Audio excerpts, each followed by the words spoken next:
Greetings, everyone! So, Fine Dance Sunday, back at it again with another reaction. We're looking at Kamen Rider W Lost Driver Riders. Try saying that 5 times fast. Anyway, we're looking at the explanation breakdown here that Lambo does. So, let's see what happens here.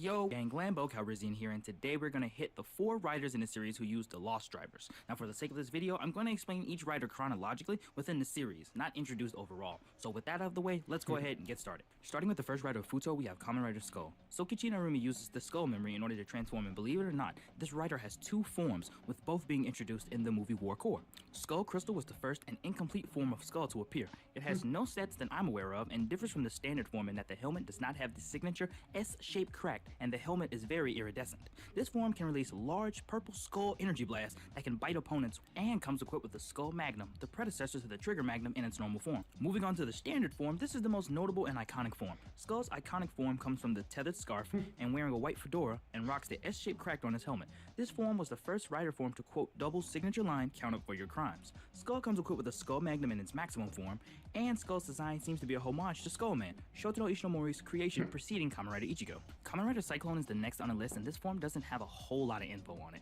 Philip, using a Cyclone memory, assumes this form in the one who continues after Z book to battle the Zoo Dopant and give the Lost Driver to Shotaro, who later uses it to transform into Joker. This form hardly has any information on it in terms of abilities or stats, but if I had to give an educated guess, I would assume that this form has Joker stats identical with it, except for jumping height and running speed. Next is Kamen Rider Eternal, the strongest Lost Driver rider to date. This rider has 3 different forms. 2 forms, the first 2, being accessed by 2 different people, while the final one is seen to be as an intense power-up. Moving to the first form, we go into Red Flare. Red Flare is the incomplete and weaker form that was accessed by Jun Kazu of Foundation X in the Kamen Rider Eternal movie.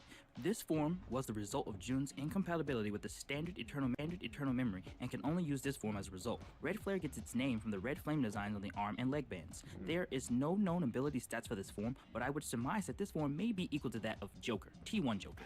Blue Flare is the complete form that is accessed by Katsumi Daido with the use of the T2 Eternal memory. Chronologically, it is first seen in the Eternal movie, and it gets its abilities fleshed out in the A to Z movie. This form gains its name Blue Flare from the blue flame designs on its arm and leg bands instead of red like in Red Flare.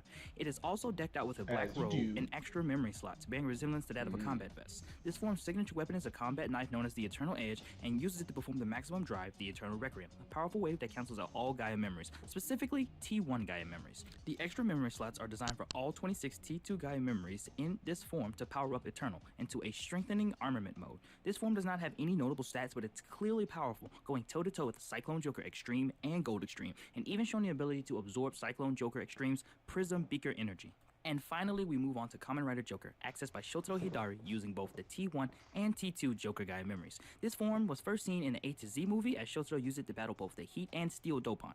This form was used predominantly in the final episode, but this was the T1 form rather than T2. In terms of the power of the stats that Joker has, the only ones that we see are the T1 memory in use. T2 is said to be stronger by nature, but there are no known stats for that form.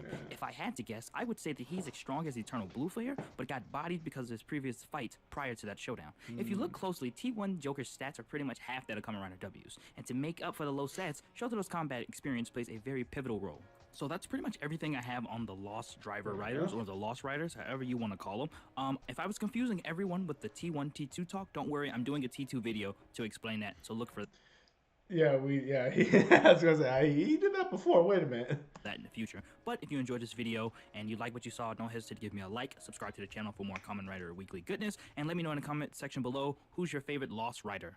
Obviously, I've said this a million times, I really like Joker, but second place for me would be Skull. Well, other than that, I'm Lambo Calrissian, reminding you guys to keep calm and Toku on.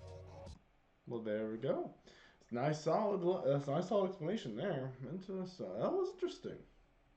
Yeah, especially with the power dynamic there. I wouldn't have guessed there was such a gap between them, I guess.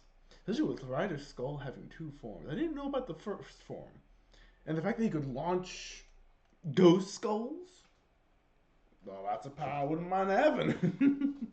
Anyway, you guys take care. Hopefully you're enjoying these videos. Please like, comment, subscribe down below. And we'll keep on reaching out to more people with the Toku content. You guys take care. I'll see you on the next video. Bye!